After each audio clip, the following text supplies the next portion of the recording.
Hey folks, Chuck Holton here. Thanks for watching the Hot Zone. You may have wondered what happened to me.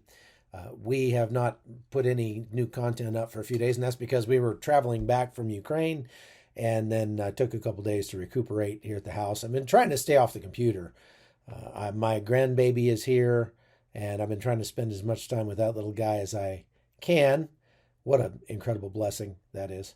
But I really wasn't planning on putting anything up between now and the end of the year.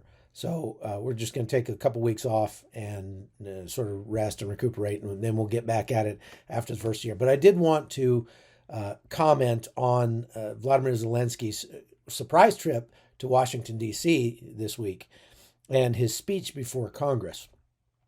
Just a couple of notes about that because it was a big deal. I actually got a call the day before and was offered to go and report on it. And I was sitting there holding my grandbaby, and I said, you know what? I think I'll pass. I have worked enough this year, and I'm going to take some time off. But this is a very interesting and I would say historic event. First of all, it's the first time that Zelensky has left Ukraine since the war started.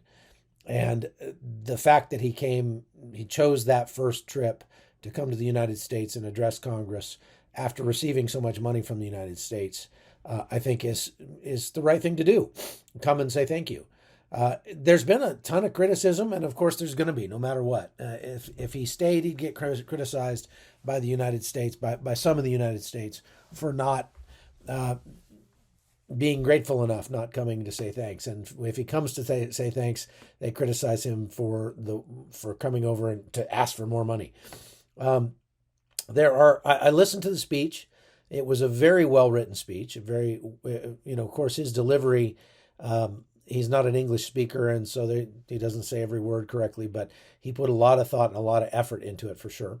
And of course, it's written with a lot of applause lines. I'm not a big fan of applause lines, but it is what it is.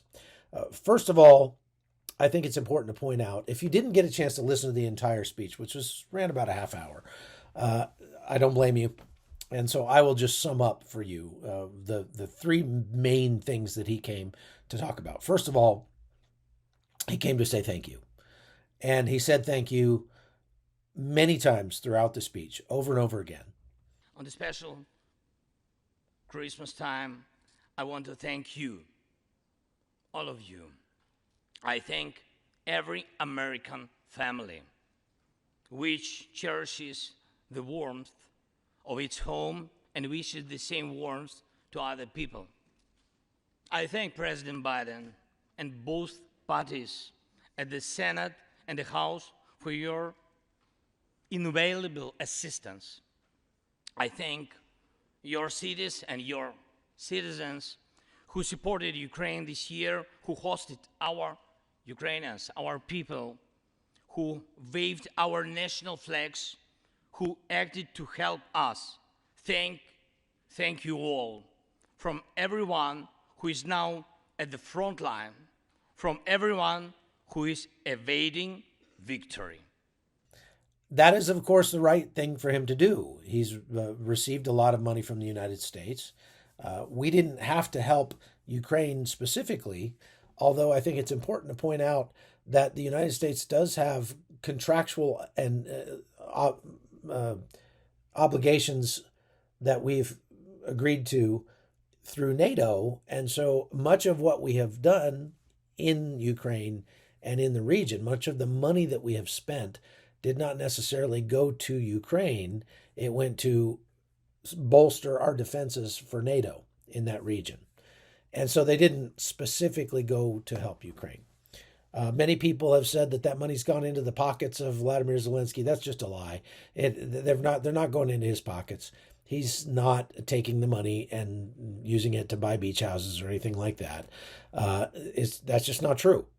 And remember, Vladimir Zelensky was elected to deal with the corruption that was endemic in the system in Ukraine after the fall of the Soviet Union.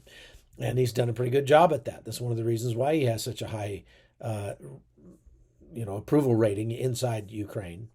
Because if you ask most Ukrainians is the system more corrupt or less corrupt since Zelensky's been in office, they'll all say that he has done a good job at addressing the corruption. It's not all gone, but he's doing a good job at it. So Zelensky came to say thank you to the American people. And he didn't just say thank you to the government. He didn't just say thank you to Joe Biden. He said thank you to you for not just the money that you've sent, but for the prayers, for the support, for putting up a Ukrainian flag, for standing behind the Ukrainian people, for recognizing that this is an immoral act that's been perpetrated on Ukraine. And that has been, I think, rightly so. Rightly so. Ukraine holds the moral high ground in this conflict. If you don't believe that, I would ask you to check your sources. Ask yourself, why don't you believe that Ukraine holds the moral high ground? And if it's because of something you read about Nazis or corruption or whatever, go back to figure out what's the sources of that information. You're talking to the guy who just spent 6 months in Ukraine with the Ukrainian people. And so I would just tell you to check those sources, because you might be surprised to find that much of the information that you believe came from Russian propaganda. Okay. The second thing that Zelensky came to say was that they need more. And that's not necessarily him groveling and asking for money. He was just very matter of fact about the fact that Ukraine will not win this war without help from the West. And it simply comes down to a matter of quantity. The Russians have far more artillery, far more everything than Ukraine ever did. And so they are going to continue to need our support for the foreseeable future.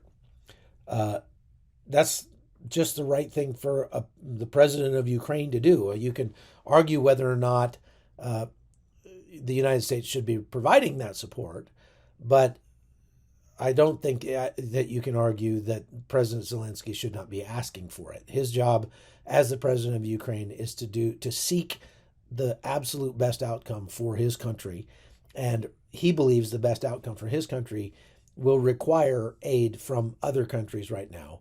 And the third thing I want to point out that he said, and this is very important, something that he's been saying for a while and that I've been saying for a while, that this is not so much charity. The money and the weapons that are being given to Ukraine, it's not charity for Ukraine. It's a partnership. I believe there should be no taboos between us in our alliance. Ukraine never asked the American soldiers to fight on our land instead of us. I assure you that Ukrainian soldiers can perfectly operate American tanks and planes themselves. Financial assistance is also critically important, and I would like to thank you. Thank you very much. Thank you for both financial packages you have already provided us with and the ones you may be willing to decide on. Your money is not charity. It's an investment in the global security and democracy that we handle in the most responsible way. And Ukraine is doing the bleeding, and we're doing, we're paying, we're giving some money and some weapons, but Ukrainians are doing the bleeding and the dying here.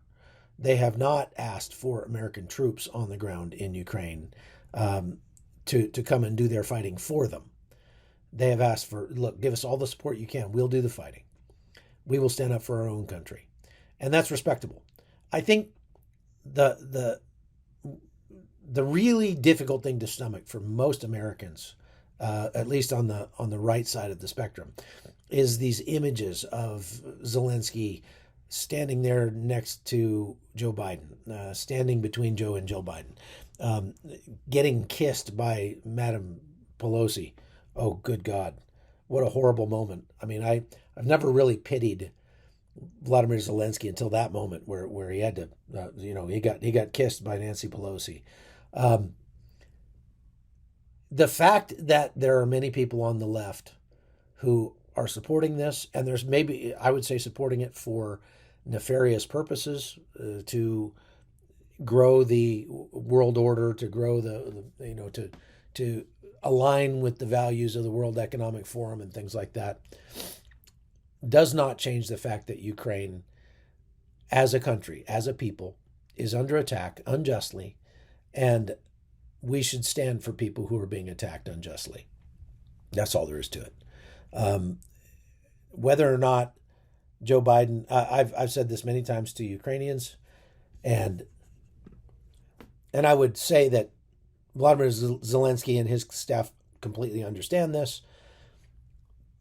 The goals and objectives of the United States government under Joe Biden are not aligned with the goals and objectives of the Ukrainian people in the greater scheme of things.